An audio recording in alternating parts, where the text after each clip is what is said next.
Hello, friends and family. Welcome back to another episode of the podcast. Before I get going with the regular segments, I just want to send out a little love to some of my family. On the night I'm recording this, my cousin Tim, who is the same age as me, who I grew up with, is in the hospital having suffered a brain aneurysm. I've talked about my family on several different occasions. I'm from this large, sprawling family. My mother has 13 siblings. My grandparents, in addition to their 14 biological children, also brought in 10 foster kids and were just the sort of people who welcomed anyone into their home and welcomed anyone at their table. And I was very lucky. I've been very lucky to grow up with such an incredible family. My best friends growing up were always my cousins. Timmy definitely being one of them. It's funny when you're from a family like mine. I remember talking to friends who they would only have a couple of cousins, and those cousins didn't live nearby. And I had like 5 cousins who were born within a year of me, and we were close not only in proximity where we grew up, but we spent holidays together and our birthdays together and really every free moment together and slept over at each other's houses. And it was an amazing gift to sort of have these built-in best friends. So I just wanted to mention that up top. One of the reasons I do these things is to ease my own mind in a lot of ways. And I found out about Tim's situation today, so I'm just sending my love to him and his family. Just hoping things turn out as best as they can. And that's just kind of where my head was at, thinking of a lot of the time that we spent together growing up. We're only a few months different in age and spent a lot of time together when we were young. And in my family, I suppose it's a numbers game. In some ways, it's just playing the odds. There are so many of us that we've faced a lot of hardship. We've faced a lot of tragedy and struggles. But even as we've gotten older and some of us have moved away or we don't see each other as frequently, I'm also very grateful for the fact that my family really comes together when things are hard. We really believe that family is family. It's a permanent thing. And I certainly haven't seen or talked to Tim as much in recent years as I did when we were kids, but love him, love my family, and sending the best. With that, I'll jump into our regular podcast. We always start with a good news segment where feature some organization or individual who's doing positive things. The organization we're featuring this week is the Starfish Foundation. Their website can be found at starfishfound.org. It's an organization that was originally founded in 1998 in Madison, Wisconsin. Now they're based in Milwaukee. I've been trying to feature a few more relatively local organizations. And what the Starfish Foundation does is assist people who have experienced emotional trauma. They specifically fund participation in a couple of programs. One is called Taking It Lightly, and the other is called Renewal. They're programs for emotional healing and trauma recovery. They also pay for a Healing Warrior Hearts retreat, which is for veterans who have been dealing with emotional trauma. And they provide that service, send veterans to that retreat at no cost to them. I think that's such an important thing. Emotional trauma is so prevalent. It's often hard to treat because we don't see it. I talk to my students about that frequently. There are so many people in our lives, ourselves, we deal with emotional trauma. We struggle with our social emotional health.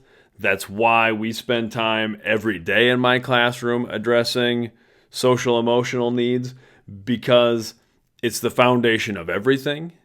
It impacts every aspect of our lives, and it can be hard to address because it's invisible. And though I think things are improving, I think there's more resources, I think there's less stigma around addressing our emotional health, we're not where we need to be yet. And if we had a physical injury, we would treat it. If we had a broken leg, it would be evident. We would get medical help, get a cast put on. Emotional trauma is so much harder because other people aren't able to see it around us. That means we often don't react to other people in a way that considers the emotional trauma they may be facing. Again, if we saw someone with a broken leg, we wouldn't expect them to run a mile. But we often don't apply that same sensitivity to someone's potential emotional struggles. And in a lot of ways, that emotional trauma can be far more damaging and far more long-term. It sort of fully unnerves every part of our lives. So it is something that needs to be addressed, and I appreciate programs that provide resources for people, that support programs like the Starfish Foundation is doing. So if you're someone who needs support, needs some help recovering from emotional trauma, understand there are some organizations out there, and anyone out there, especially at this time of year as we're in the holidays, it can be easy to forget about people who are struggling. And this can be a time of the year that is more challenging for people who are facing social and emotional struggles. Thank you to the Starfish Foundation. This is Family Time 88, and we're talking about compliments and criticism. We're back to relationship skills for our social emotional learning competencies. And a big part of our relationship skills is focusing on communication, different aspects of communication. This week, we want to talk specifically about our responses to what we perceive as positive or negative feedback. And I've really got 4 questions for my students this week. First, how do you feel when receiving a compliment? Second, how do you feel when receiving criticism? Third, how do you graciously receive both compliments and criticism? And 4, how do you give constructive feedback? Those are kind of difficult questions to answer. First, how do you feel when someone gives you a compliment? Hopefully you feel good. It's great when people compliment us, but it can be difficult for us to graciously receive that compliment. I struggle with that. I've always struggled with that. I still do. When someone compliments me, I want to be humble. I don't want to be egotistical. So it makes me a little uncomfortable. I don't necessarily like the spotlight being shined on me. I'm not looking for a lot of attention. So that's a delicate balance. I've tried to learn as I've gotten older to be a more gracious receiver of compliments. And that term gracious receiver I've used many times. I got it from Mr. Rogers, someone I reference often. And I do think that's an incredible gift. If someone is giving us the gift of a compliment, and it really is a gift, we should recognize the value in that. Because the other person has to put himself or herself out there a little bit. When people give us compliments, they have to be a little bit vulnerable. Because they don't know how we're going to take the compliment. And they're giving us a gift. The gift of just something positive. That's an important gift. It's a powerful gift. In a world that can tear us down and compare us to all of these images and constructs, for someone to simply compliment us, to simply be kind for kindness' sake. It's important that we recognize the value in that and we respond in kind, that we graciously receive that, whether it's saying thank you or showing the positive feeling it gives us. That's a great thing. And that really goes to how do we graciously receive criticism as well, because that's the next question, is how do you feel when you receive criticism? That one's tough. It's very easy to get defensive when we're being criticized. We might feel like we're being attacked. And criticism, the word itself, has a negative connotation. We could also look at how we react if we're getting constructive feedback. But anytime someone points out a perceived flaw or a perceived shortcoming of our own, that can be hard to handle. Even if we're aware of it, even if we think we could be better in a certain area, it's hard to hear it from other people. I think it's hard sometimes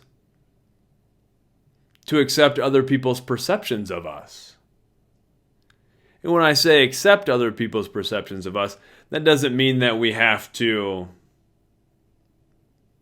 agree with those perceptions or that we have to like them.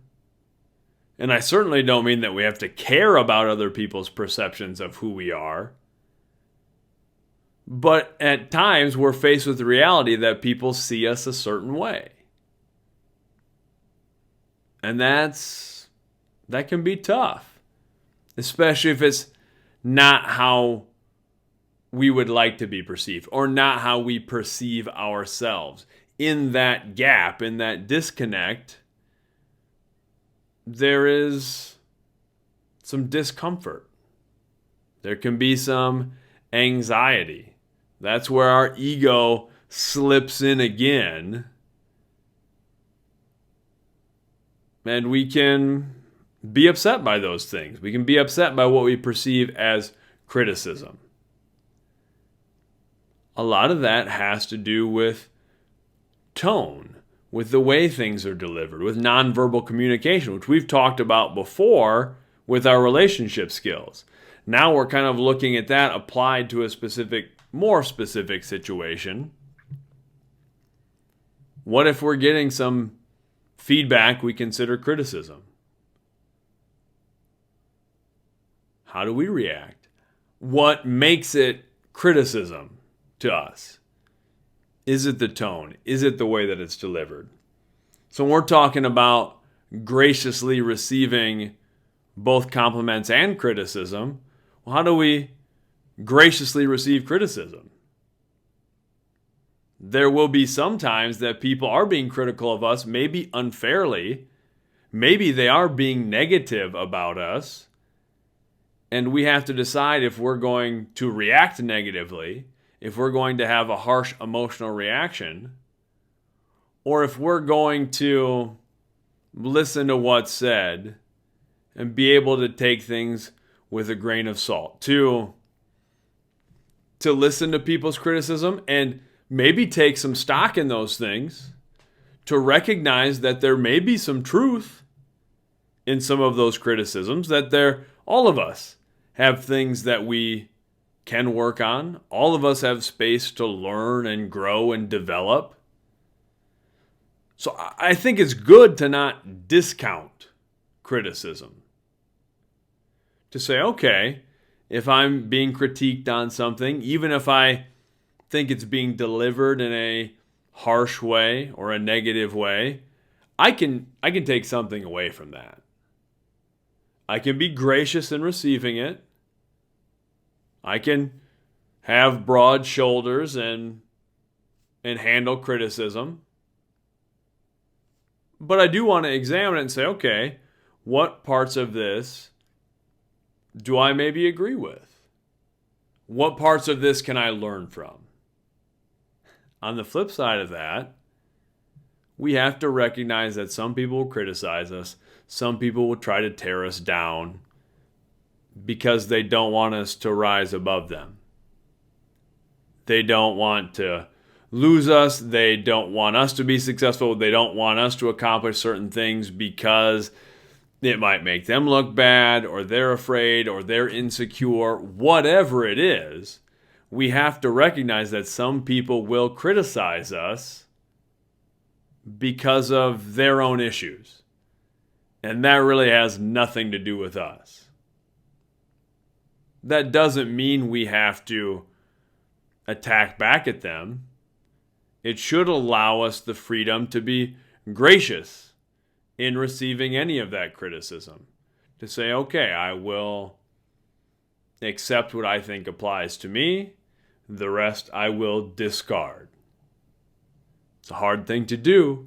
It's a hard skill to develop. But that will really, really help us learn and grow and mature. When we can take praise and take criticism and treat them almost equally. Where we can appreciate what we're getting out of it and be gracious and move forward. Not let compliments inflate our ego, but appreciate them and accept them. Not let criticism deflate us and defeat us, but recognize what might have some truth in it for us. And then move forward. I'm also asking my students, how do you give constructive feedback? I don't even want to phrase it as criticism, but how do you encourage people? How do you let people know your expectations in a way that is respectful and dignified? I want all of my students to be leaders. I want my children to be leaders. I teach a character and leadership class, but we focus on leadership in all of my classes and the sports that I coach because everybody is a leader. Absolutely everyone in some capacity. And we all have leadership skills. We all have things to contribute to leadership. And part of leadership, if we're actually leading other people, is we have to give some constructive feedback. We have to hold people to high standards, where if we're leading, we're often trying to get people to accomplish a goal, whether it's a team, a company, an organization, our own families. We have to give constructive feedback. And we have to think about how we can do that in a way that is empowering instead of deflating. I have that conversation with my own children all the time. I'll maybe point out something that I disagree with, this behavior, whatever it is, and they might get upset. And we have to have a conversation about, I'm trying to teach you this. I'm trying to hold you accountable. Here is why I'm trying to give you this feedback. I try to do the same thing with my students and my athletes. I have high standards. We have high standards as a group, collectively, together. I think the best way to give constructive feedback is to give it from a genuine place of love and caring. If we can do that, it makes the pill a lot easier to swallow. I really, really do think students, athletes, children, anyone we're leading, anyone in our organization, people recognize when we genuinely care. But we have to show them. We have to show our followers, the people, our peers, anyone around us. We have to show them we care. And that sort of buys us some equity. It buys us the ability to give constructive feedback and let it be known that it's from a caring place, a loving place, from a place of empowerment. The last little thing I'm going to challenge my students to do this week is to pay somebody a compliment. What a simple, kind thing we can do. And compliments don't need to be big things. It can be, hey, I like your shoes. You did a good job on this. That's something I know as educators we don't always do as good a job of as we could. Just paying simple compliments to our students. I liked how you did this thing. I appreciate the work you put into this activity. Thank you for showing up. Thank you for doing these things. You did great at this. Those little compliments make a big difference. That helps us build that caring, loving relationship that buys us the equity to then give that constructive feedback, to then push those students, push those athletes, push the people around us a little bit harder, to help them elevate a little higher than they thought they could. So start with some compliments this week. Have a great week. Much love. My blog post this week is plus or minus. I was thinking about a grading system that was used when I was playing football in college. Essentially, we would be graded out for every game. The coaches would sit down and watch the film after a game, and we would be given a grade in some form or another. Different methods were used. One method that I really liked is probably the simplest method that I experienced. And I was playing defensive line, and our defensive line unit would be given a grade. All the players who were in the game would be given a grade on each play, and it was either a 0, a plus, or a minus. The system was very simple. It's one of the reasons that I like it. I think most great systems are pretty simple, pretty intuitive. basically was if we did our job, that was a 0. 0 was the baseline. So as a defensive lineman, that would be get off the ball, get your hands on the offensive lineman, control your gap. Wherever the play is going, you run to the play. That's a 0. That's the job. That's the expectation.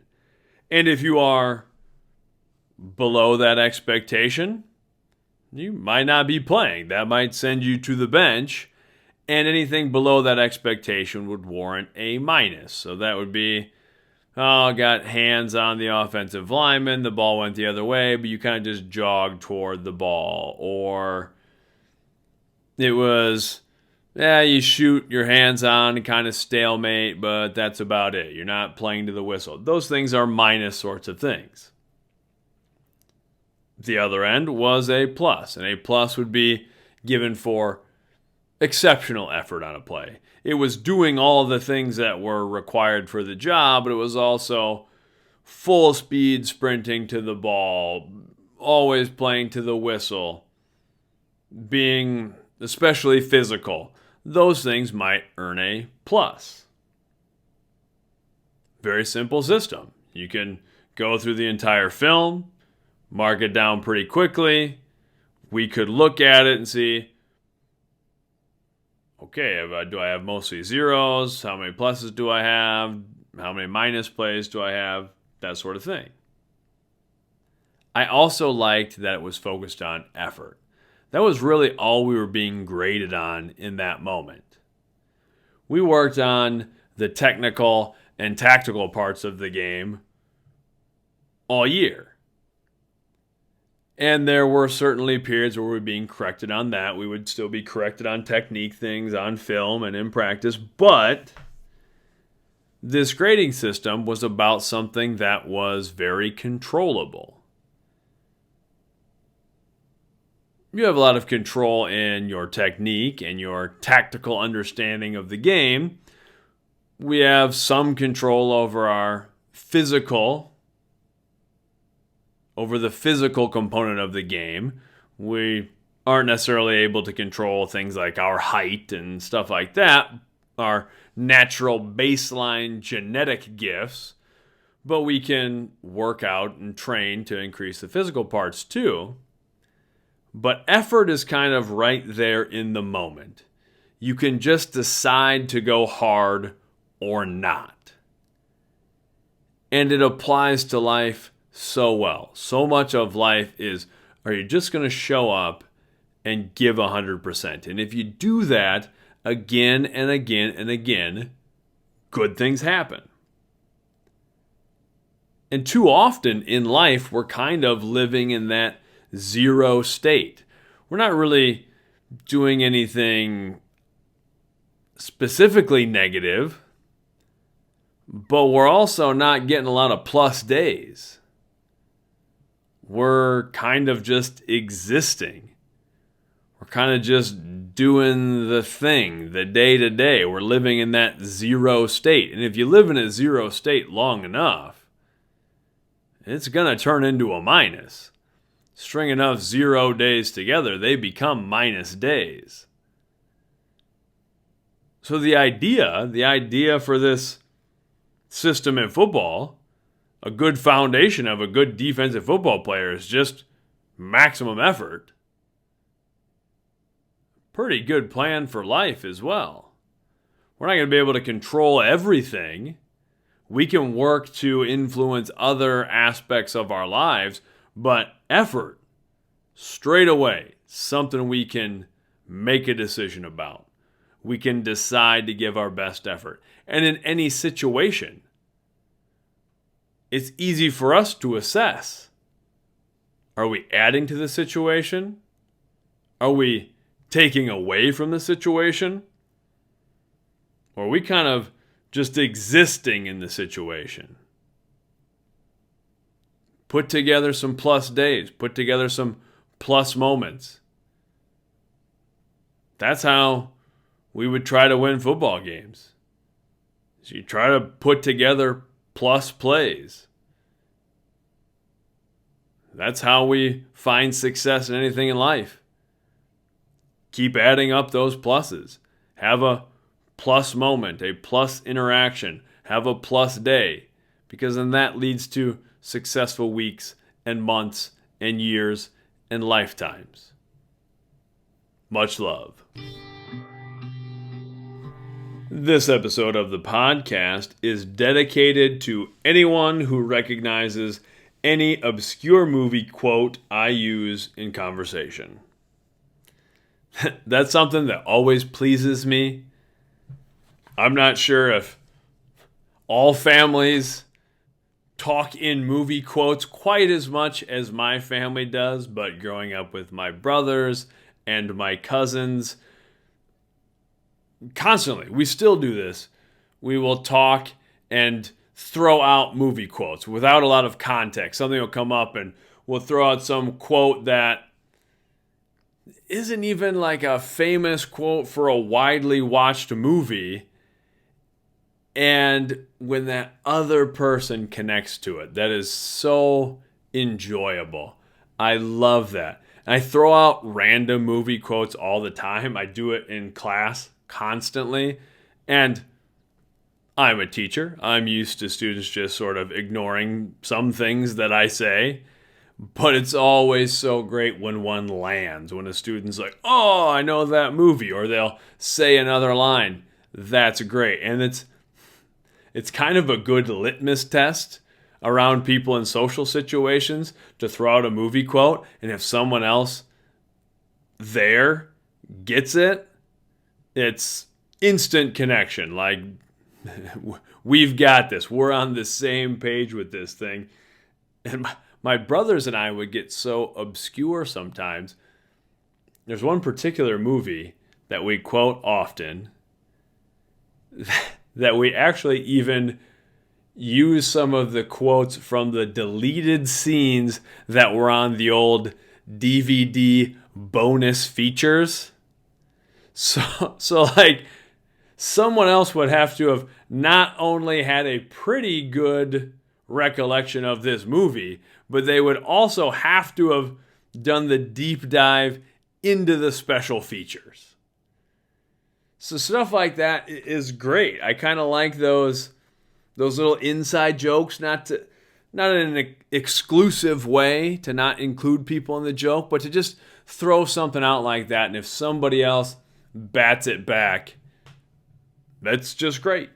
So this episode of the podcast is dedicated to anyone who's picking up what I'm throwing down as far as movie quotes.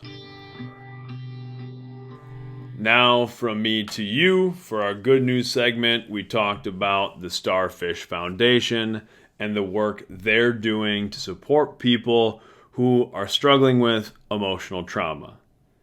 That is so important. Please take care of your social emotional needs, your emotional health in whatever way you need.